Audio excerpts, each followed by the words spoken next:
L'évaluation en mathématiques au secondaire. Être évalué pour mieux apprendre.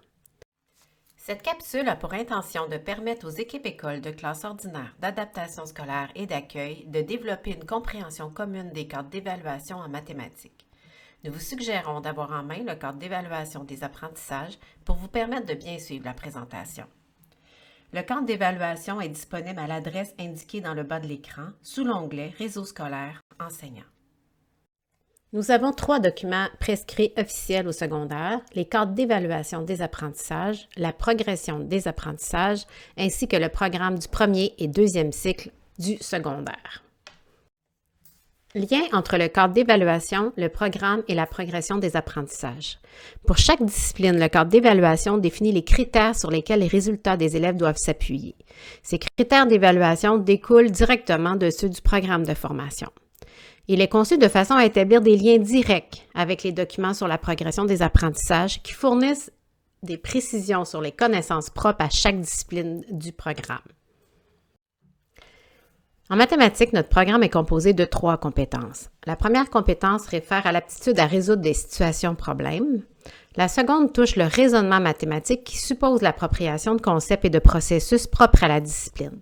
La troisième est davantage axée sur la communication à l'aide du langage mathématique. C'est maintenant le temps d'ouvrir votre cadre d'évaluation.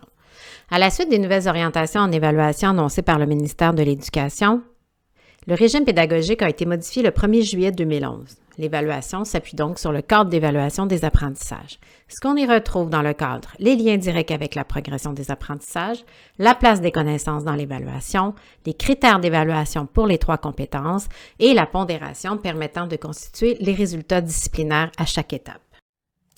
Le cadre indique les pondérations permettant de constituer les résultats disciplinaires transmis à l'intérieur des bulletins. Pour la compétence 1, résoudre une situation problème, 30 %. Compétence 2, déployer un raisonnement mathématique, 70 %. Et pour la compétence communiquer à l'aide du langage mathématique, celle-ci n'est pas considérée dans les résultats à l'intérieur des bulletins, mais elle doit faire l'objet d'une rétroaction à l'élève. Nous allons expliquer maintenant chacune des compétences. Allez à la page 4 de votre document. Pour chacune des compétences, nous retrouvons la même structure. Du côté gauche, on retrouve la maîtrise des connaissances ciblées par les différents champs de la progression. Cela touche l'acquisition, la compréhension et l'application de concepts et processus. Les éléments ciblés par la maîtrise des connaissances se trouvent dans la progression des apprentissages. Du côté droit, on y retrouve les critères d'évaluation. La mobilisation des concepts et des processus prend directement appui sur les connaissances qu'on retrouve dans la progression des apprentissages. La flèche indique que l'évaluation des apprentissages s'effectue dans un aller-retour entre l'acquisition des connaissances, la compréhension, l'application ainsi que la mobilisation de celles-ci. Annexe 1, page 5 de votre document, nous retrouvons les éléments favorisant la compréhension des critères de la compétence « Résoudre une situation problème ». Nous avons 4 critères d'évaluation. Manifestation de sa compréhension, la mobilisation des savoirs mathématiques, l'élaboration d'une solution appropriée et validation appropriée des étapes de la solution. Concernant ce dernier critère, cet élément doit faire seulement l'objet d'une rétroaction à l'élève, mais n'est pas considéré dans les résultats communiqués à l'intérieur des bulletins. Pour soutenir la correction dans les épreuves, le ministère a établi une grille descriptive pour chaque compétence. Cette grille ne se retrouve pas dans le cadre d'évaluation, mais elle est bien en cohérence avec les critères du cadre d'évaluation. Compétence déployer un raisonnement mathématique, page 4 de votre document. On y retrouve les connaissances à gauche et les 5 critères d'évaluation de la compétence à droite. La note au bulletin est constituée de la maîtrise des connaissances et de la mobilisation de la compétence. Des exemples suivront pour bien distinguer les questions de connaissances et les tâches de compétences. On voit ici un exemple de mobilisation de compétences. L'élève doit mettre en œuvre son raisonnement, doit appliquer correctement ses concepts et processus mathématiques et doit structurer sa démarche. On voit ici 2 exemples de maîtrise des connaissances. La première question, où l'on demande de trouver l'aire d'un hexagone à l'aide d'un choix de réponse, et la deuxième, où l'on demande de déterminer le nombre manquant dans une table de valeurs.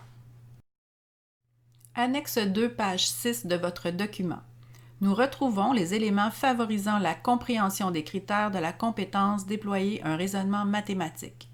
Nous avons 5 critères: formulation d'une conjecture, utilisation correcte des concepts et des processus mathématiques, mise en œuvre convenable d'un raisonnement mathématique, structuration adéquate des étapes et justification congruente des étapes. Pour soutenir la correction d'une situation d'application, le ministère a établi une grille descriptive. Nous vous rappelons qu'elle ne se retrouve pas dans le cadre d'évaluation, mais qu'elle est en cohérence avec celui-ci.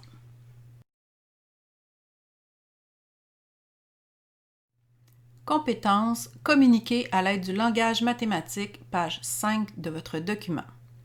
On retrouve toujours le lien entre la maîtrise des connaissances à gauche et les 2 critères d'évaluation à droite.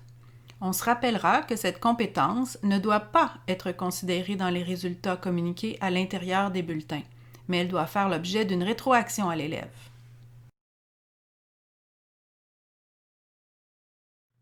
La question qui revient souvent est la suivante. Dans la compétence déployer un raisonnement mathématique, quelle est la pondération entre les connaissances et les compétences?